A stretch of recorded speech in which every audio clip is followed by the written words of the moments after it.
I worry about the tech market here with yeah. thousands of people flooding onto the job market, experienced people. And this is where I worry that the startup community is not ready to turn that raw material of talent into new startups to fuel the innovation machine. With the entrepreneurial DNA of Amazon, it's an interesting story for us to track and watch to see if we do see a wave of startup activity as a result of this.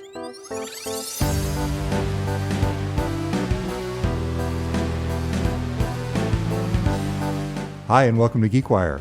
From GeekWire.com in Seattle, I'm Todd Bishop. And I'm John Cook. We are coming to you from Seattle, where we get to report each day on what's happening around us in business, technology, and innovation. What happens here matters everywhere, and every week on this show, we get to talk about some of the most interesting and important stories and trends in the news.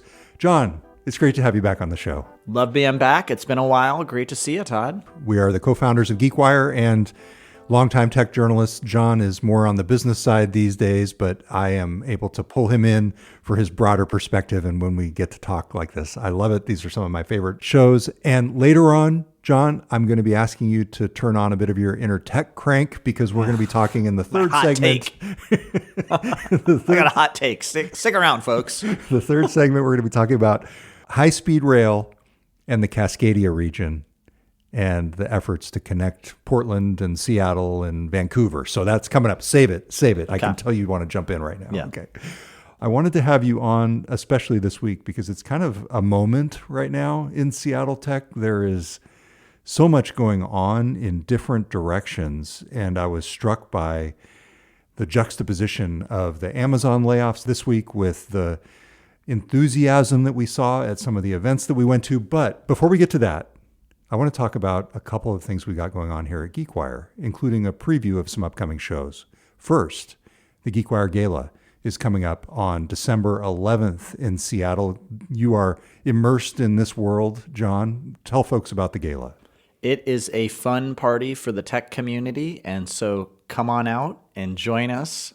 Go to geekwire.com/gala and get your tickets. All right, and that is also done in conjunction with a really cool awards program that we have called Uncommon Thinkers, so be looking for those profiles coming out in November. That's a great partnership that we do with Greater Seattle Partners, and just a lot of fun to profile some of the most unique minds in the region, so look for that. Okay. Coming up next week, John, I am interviewing, if he still keeps the interview, we haven't done it yet, but hopefully. Okay, what's the tease? I don't think I know about this. Jamie Siminoff, cool. The Ring founder. Bringing him back to the GeekWire fold because he was on the GeekWire Summit stage many years ago. It's been, I think he was maybe 2016 or 2017.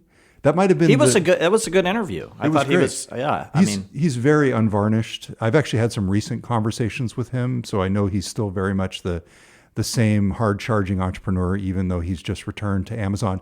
But I'm talking with him about his new book, Ding Dong. That's a great title.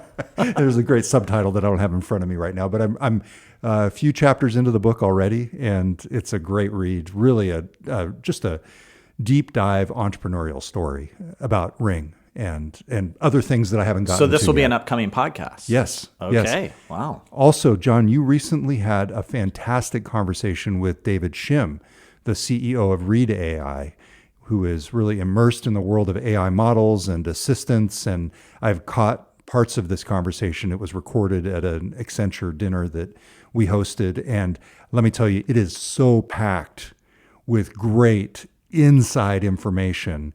And we're going to be doing that as an upcoming podcast as well. I love the conversation with David Shim, and I hope you enjoy the conversation as well as part of a podcast coming up. Absolutely. Okay. Those are our promos. Programming notes. I'm sure there's other things we're doing we should talk about, but that'll just bore people. If you got anything else. Okay.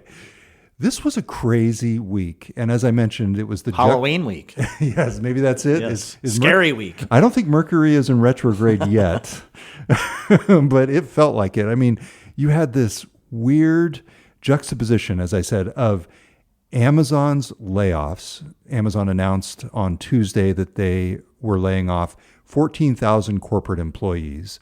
And at the same time, you've kind of got these hints of a AI boom time or perhaps AI bubble going on. It's this combination of two different forces coming together all at once. And at times it felt a little bit schizophrenic, really. And to me, the Amazon layoffs are just the ultimate symbol of this, in that they kind of cast them in the realm of AI, but not really.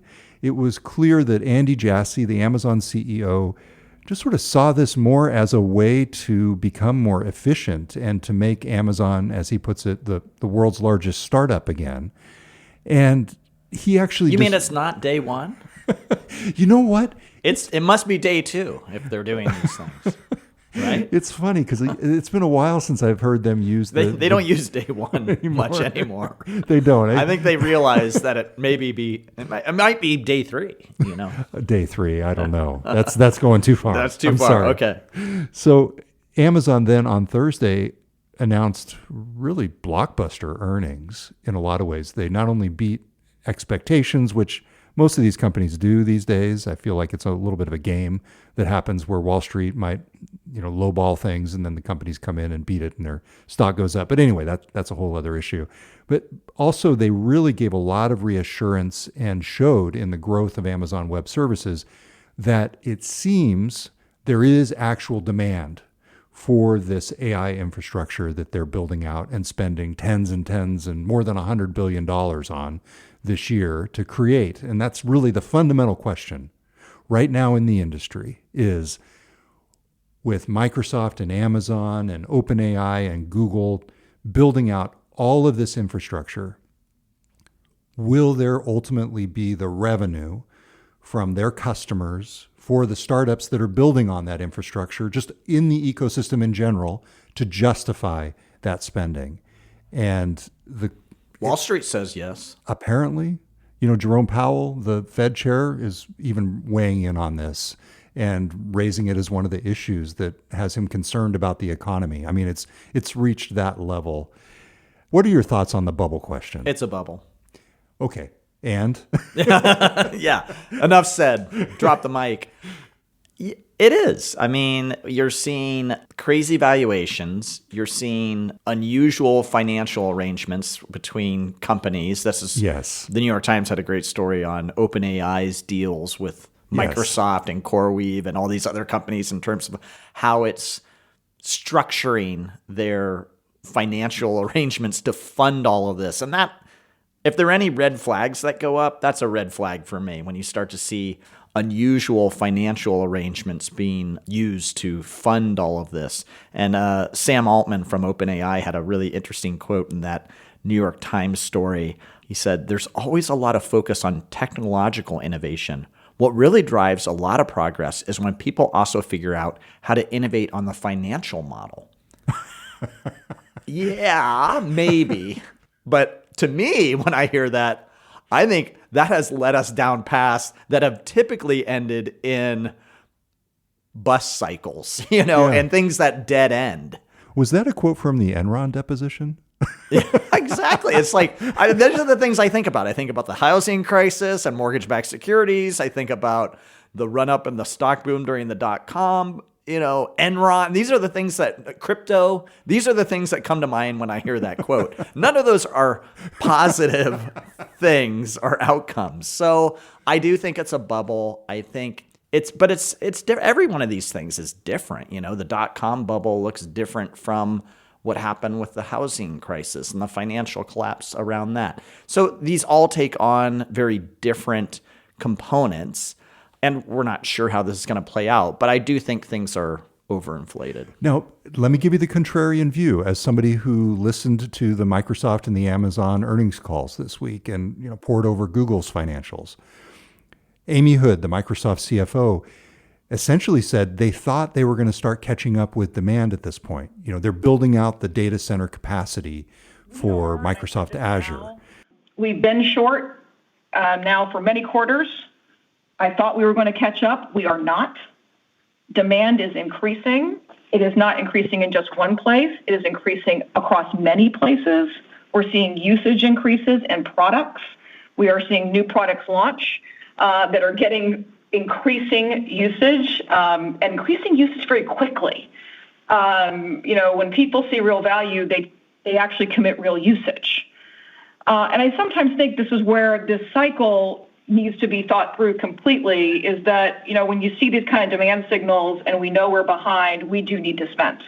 And at least when it's online, which is a whole other issue, we've seen these outages as well that have kind of brought a reality check to this. But essentially, they're saying, Microsoft and Amazon, that as soon as they can bring this capacity online, they are seeing the demand meet that capacity and in some cases exceed that capacity. So in a pure sense, how can you say that's a bubble? Well, and their financial results are showing that they're selling at such a rate to support that. I mean, this is actual stuff. Okay. That's what they're saying. Huge growth. Fair enough. Azure was up 39%. AWS was up 20%.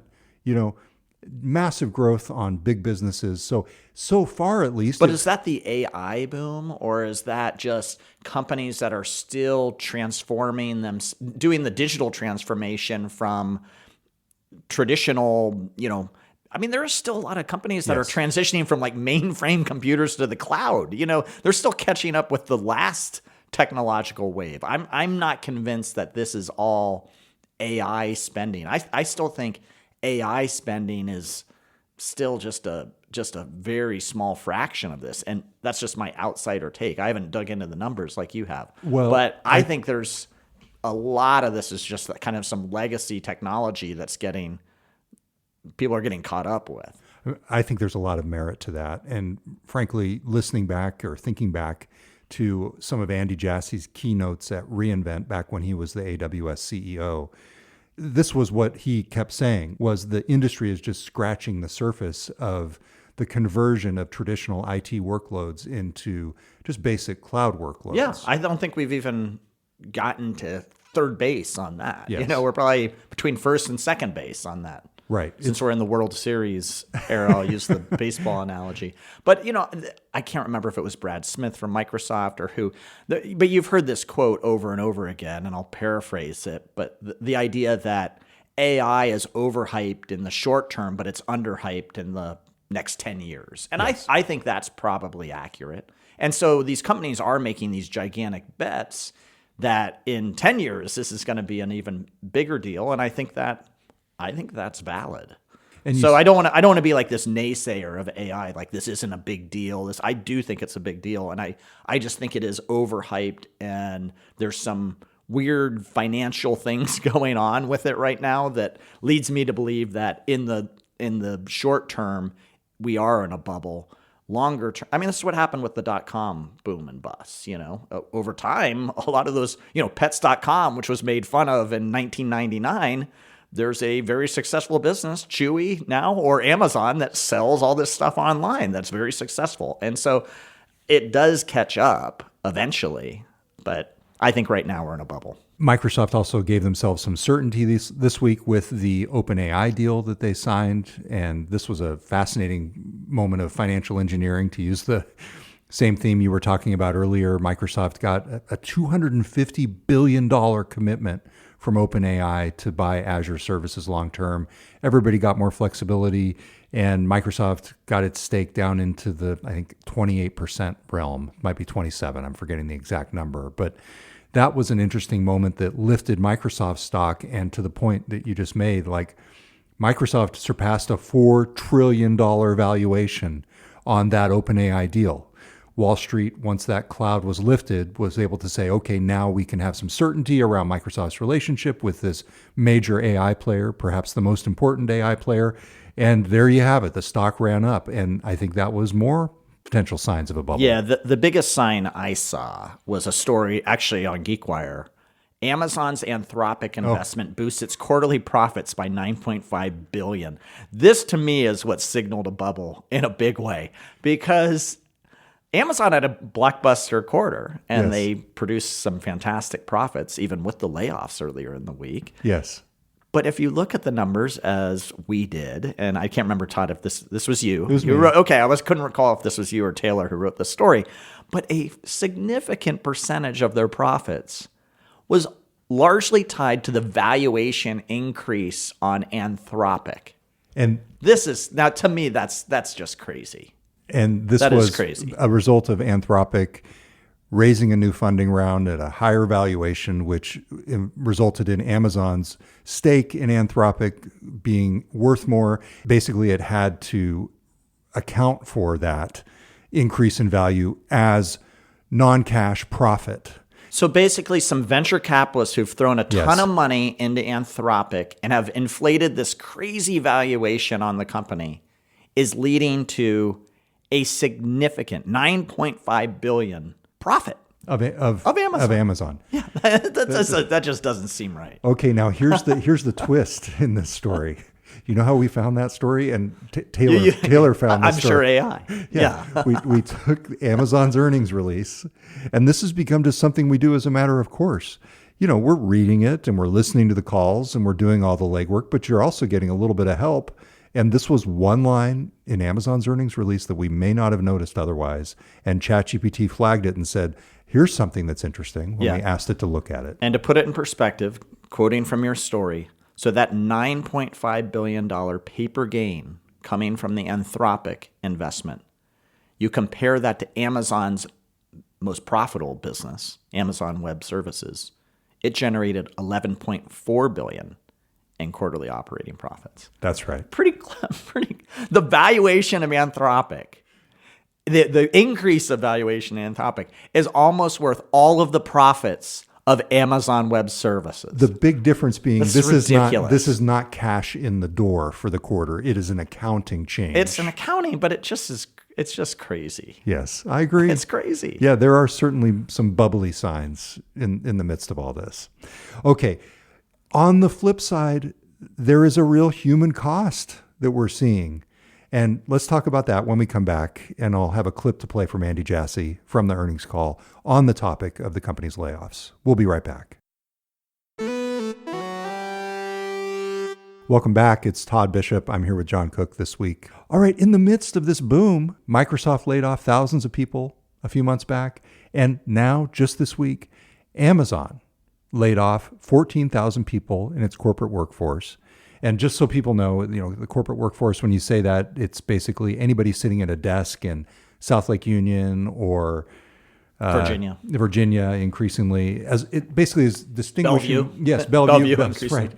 right. Distinguishing between the corporate workforce and the warehouse workforce. And most of Amazon's 1.5 million employees are in the fulfillment and warehouse area. But really which, not to sidetrack you, but there was another story recently about the Robotics. robotics and the impact on that Yes. workforce, but that's not what we're talking about. No, but this we week. can talk about that too. But at any rate, Amazon's laying off 14,000 people. Reuters reported that it could get up to as many as 30,000 people because these layoffs are going to continue into 2026. Usually, when a company does layoffs like this, it feels like a last resort. It feels like, hey, our finances are just not where we thought they should be. We're not seeing the runway that we thought we would have in terms of cash. We think that the business isn't going to be what we once thought it was. So we don't need as many people as we once did. In this case, Amazon talked about something totally different. And actually, the best thing to do here is just to play the clip from Andy Jassy. So let's hear what he had to say. This was in response to a question from an analyst on the company's earnings conference call after it announced these blockbuster results. The announcement that we made a few days ago was not really financially driven, and it's not even really AI driven. Not right now, at least. It's culture. And if you grow as fast as we did for several years, the size of businesses, the number of people, the number of locations, the types of businesses you're in, you end up with a lot more people than what you had before, and you end up with a lot more layers. And when that happens, sometimes without realizing it, you can weaken the ownership of the people that you have who are doing the actual work and who own most of the two-way door decisions, the ones that should be made quickly and right at the front line, and it can lead to slowing you down. And as a leadership team, we are committed to operating like the world's largest startup. And that means removing layers, it means increasing the amount of ownership that people have, and it means inventing and moving quickly.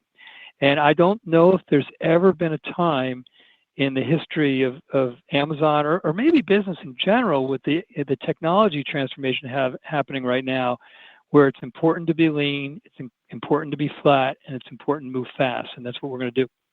I got a lot of thoughts. Grew too big, too fast. That's what he's saying. I think about Jeff Bezos, and I think about whether Jeff Bezos's entrepreneurial and experimental mind and mode pushed them into way too many things that they bit off more than they could chew on too many projects. And this is Jassy cleaning up a Bezos mess. Jassy's been doing that for 4 years. Yeah. Almost.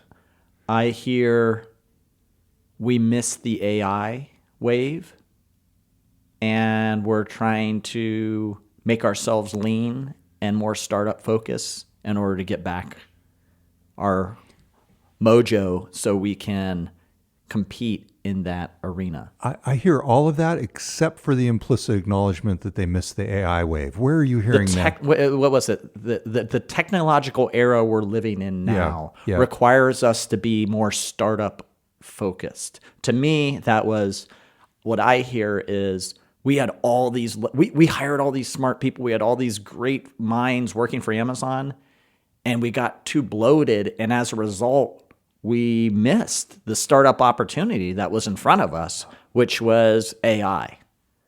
And I don't think I know you've talked on the podcast in the past about some of the really cool innovations that Amazon has going in the AI. So it's not like they're completely missed the train here, but I don't think they're positioned in the same way some of the startups are, certainly, or even maybe Microsoft is. These are just some of the things that I'm hearing in that message. Yeah, Push back on me though on that. I would like to keep discussing that. Yeah, a couple things that I heard. I always listen for like the Amazon terms, and the big Amazon term that I heard there was two-way doors. You know what that? Did he say that? He said two-way doors. I didn't hear that in that quote. Yeah, he did. Oh, I didn't hear that. Yeah, he said you don't want to bog down the people who are responsible for the two-way door decisions. He didn't say that in that quote we just listened to, though. Yeah, he really? did. Okay. Yes. Yeah. He must have been taking notes. I must have been. Yeah, he did. He did. I'll play it again. I read that in the quote. I heard that in the quote in your story, but I didn't hear that in that clip. Sometimes without realizing it, you can weaken the ownership of the people that you have who are doing the actual work and who own most of the two-way door decisions, the ones that should be made quickly. Okay, see? Yeah. See, I was listening. Okay. So that to me is... Those that own the two-way door decisions. Yeah. He's distinguishing between the people who are actually making the quick trigger decisions. And that's what Amazon is talking about, where, a one-way door decision, in other words, a decision where you walk through that door and you're not walking back. It's irreversible. That's their lingo. That is probably made at the S team level, the senior leadership team level. Whereas you've got all these other folks who are out in the field, they're making constant two-way door decisions, things that where if you screw it up, you can just go right back through. And those are the things that have to happen quickly. It has to be experimental. And what he's saying is there were a bunch of other people around those people that he feels were scheduling the meetings to get the buy-in, to do the advanced work, to have the actual meeting, to do the thing. That's what he's said in some of his memos in the past, and he's kind of reiterating that here. And I think they turned into Microsoft. I don't know. Microsoft of yesteryear, I should say. Yeah. It's funny. Whenever anybody because they always have had this fear that they were going to become Microsoft, wasn't that? Yes. That's part of the history and lineage of these companies. Is that Amazon was always worried they would become Microsoft. Oh, totally. Keep in mind that Amazon, or at least Jeff Bezos, would refer to Microsoft internally as the country club. And I don't think that Amazon has really become this complacent place.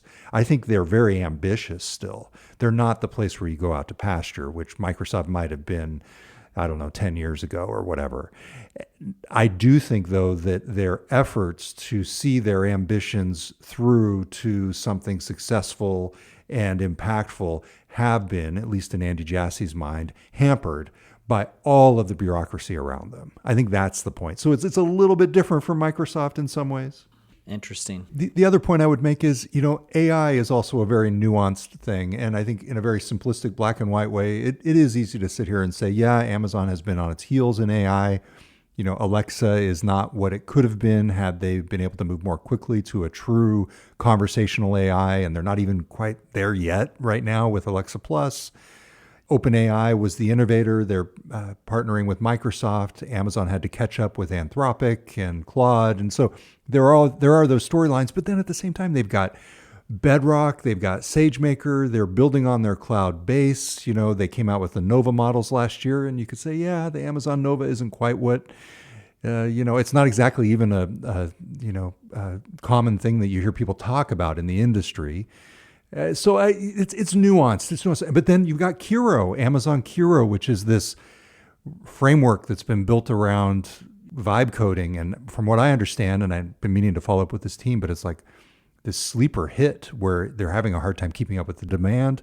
So it's nuanced. And maybe I'm sort of too easily caught up and frozen by the effort to understand it in its entirety, and I'm not being simplistic enough. But it's hard for me to sit here and say, yes, Amazon is a laggard in AI. And if anything, I do think that the results this week showed that narrative has been maybe a little bit overdone. Yeah, and I'm not saying that.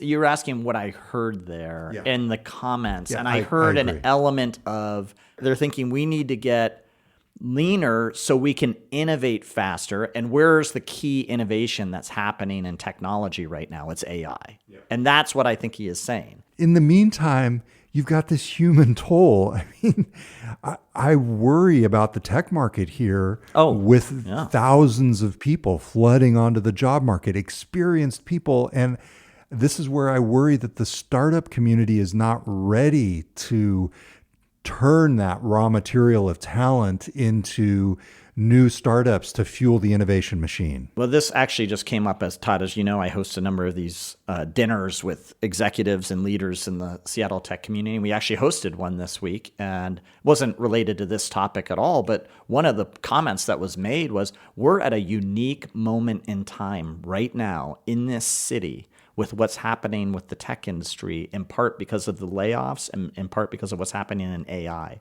And is the startup community going to harness it and move it forward that the next generation of companies is created?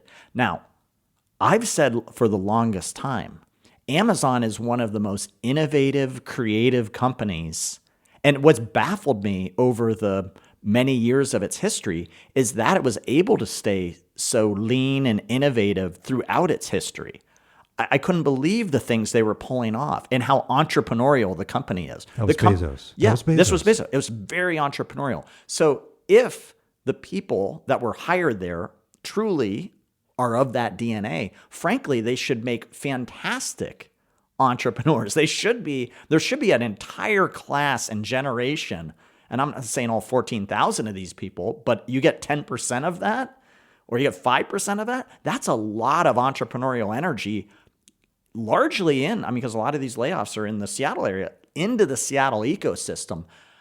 And just everything that's happening with AI right now, there is the possibility for a mini boomlet of startup activity to come out of this, because it is getting much easier to create a company. I think the writing is on the wall for a lot of people that these big companies that were paying 300, 400, millions of dollars when you add in the stock options for workers at these companies, that day is kind of done. Like, if you want to make it and you want to make it in the tech industry, you got to experiment with your own little side hustle project. And if these Amazon folks that are getting laid off have any of that historic entrepreneurial DNA that is very much part of the company, very different from Microsoft. I don't think Microsoft has that as much. I don't. I think Amazon. Look at the actual results. Look at all of the startups in Seattle that have been started by Microsoft veterans. Not recently, and not as many as there probably should be. Not as many as when you compare to the ecosystems that are created in the Bay Area, based on much, much smaller companies.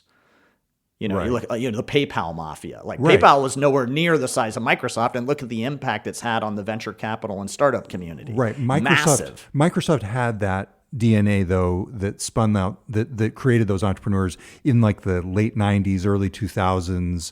maybe into the 2010s. But it seems like that's gone away. Yeah, and even back to that era, I don't think it was anything like what you saw in the Bay Area. What I'm saying is, I think with the entrepreneurial DNA of Amazon, it's going to be it's an interesting story for us to track and watch to see if we do see a wave of startup activity as a result of this. I'm skeptical. I think that it's going to take a concerted effort to get these folks into programs that will get them to do that. I don't think that there are certain people that are just entrepreneurial. Yes, there really are, and a lot of those people, I think, have been working at Amazon, and those folks are going to go start companies now. Maybe not at the high rate of you would see in the Valley, but I think it's interesting to watch. Okay, here's one last little nuance that kind of surprised me. The WARN notice came out. This is the notice that comes out from the state saying, okay, yes, we had this big 14,000 global announcement, but this is the number of people who are impacted in Washington State. And it was like 2,300 out of the 14,000.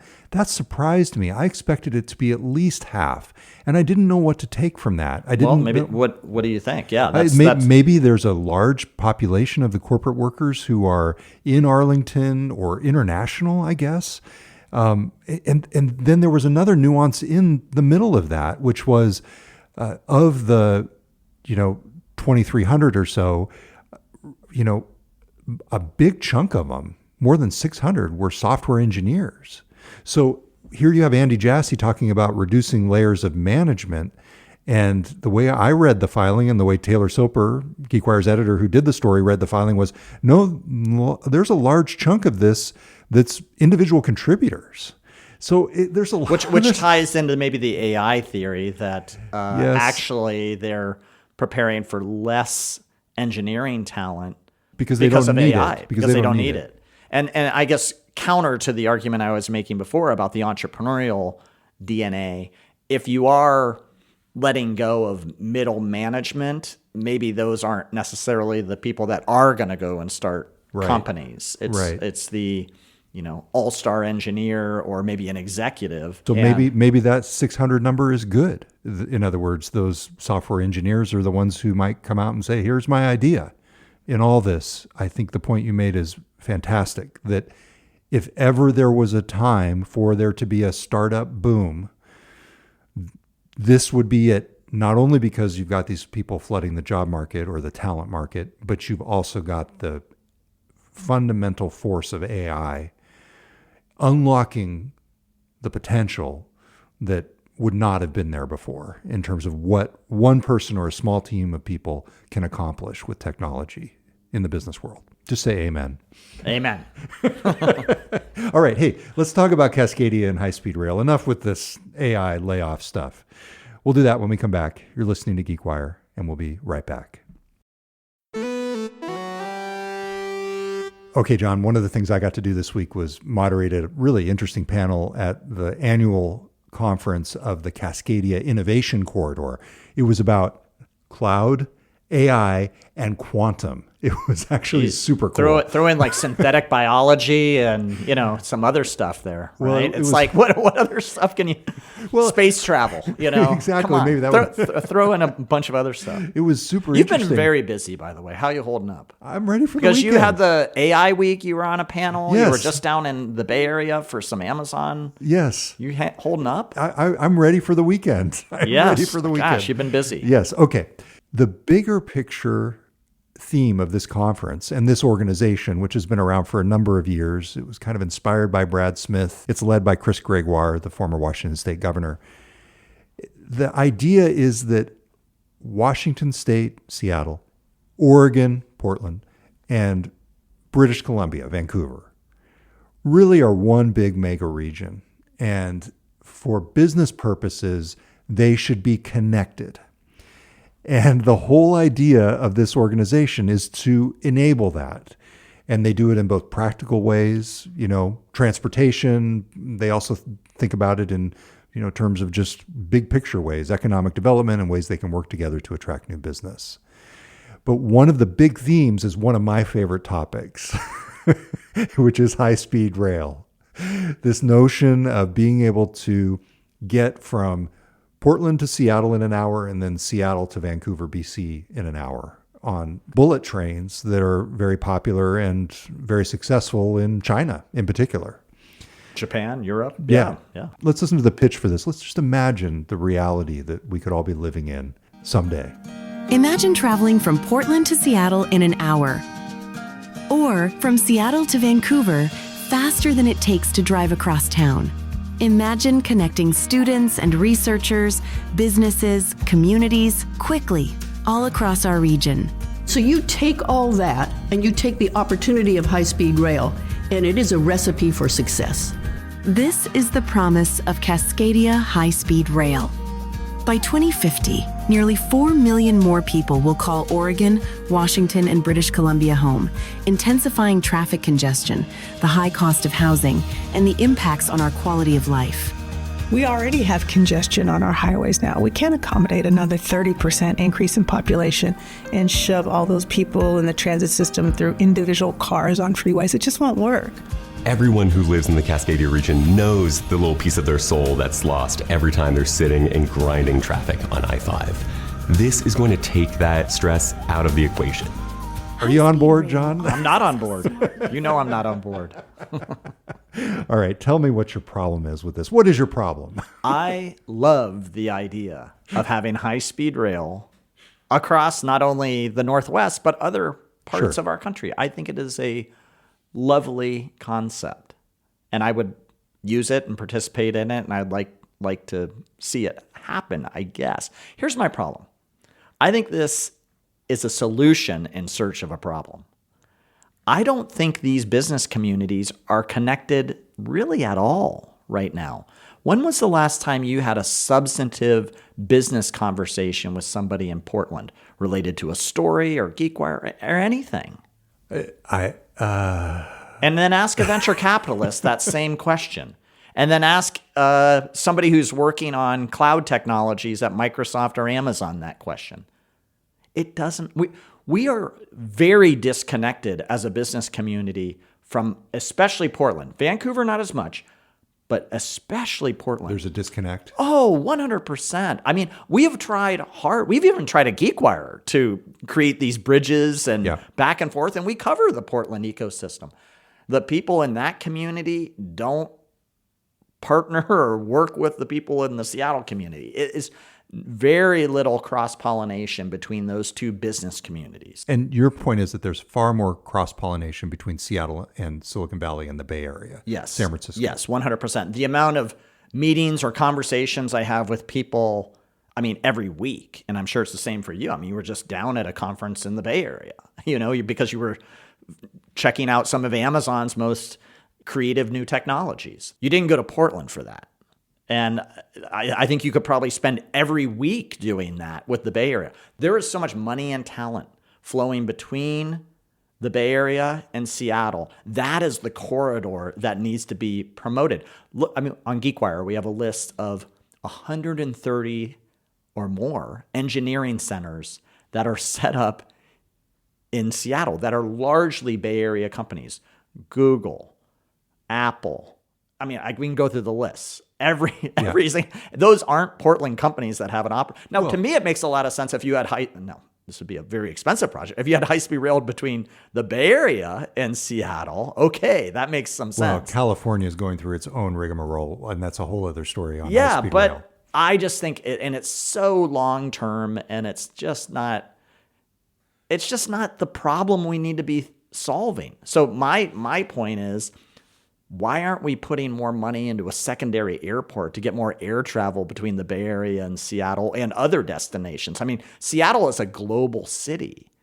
I get the idea of regionalism, and I would like to have high-speed rail between Portland and Vancouver and with Seattle in the middle of it. I think it's a lovely concept, and I would use it for my own personal needs to go watch a Sounders game against the Timbers or the Whitecaps, and I would enjoy that, and that'd be fun for me. Go down to Powell's for a weekend. Yeah, but the idea that this is being built for some sort of business reason between these regions just does not seem. Now, this is probably going to take root in the next 75 years. So in 75 years, who knows if this region's even part of the United States anymore? So maybe that's what they're betting on, is that Washington, this region's going to succeed, and as a result, we need our own infrastructure for the. I mean, okay, is that what they're planning on? No, come on. Okay, but isn't this a chicken and egg problem?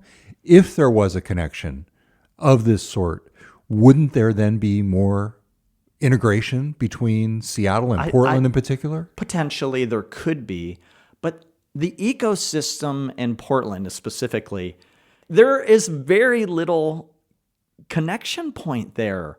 I mean, maybe there are in other industries that I'm not seeing, but in technology, people in Seattle that are running companies are not going down to Portland to meet with prospective customers or investors. They're going to New York and Bay Area and overseas. And so I just think the bigger bet for this region to really cement itself as a powerful global center is to have a second or even third additional airport, as the Bay Area has. The Bay Area has 3 airports, and we have one, and it's completely over capacity. We have two. Well, Painfield and Everett, but and it we is do so have low Boeing capacity. Field for private. True.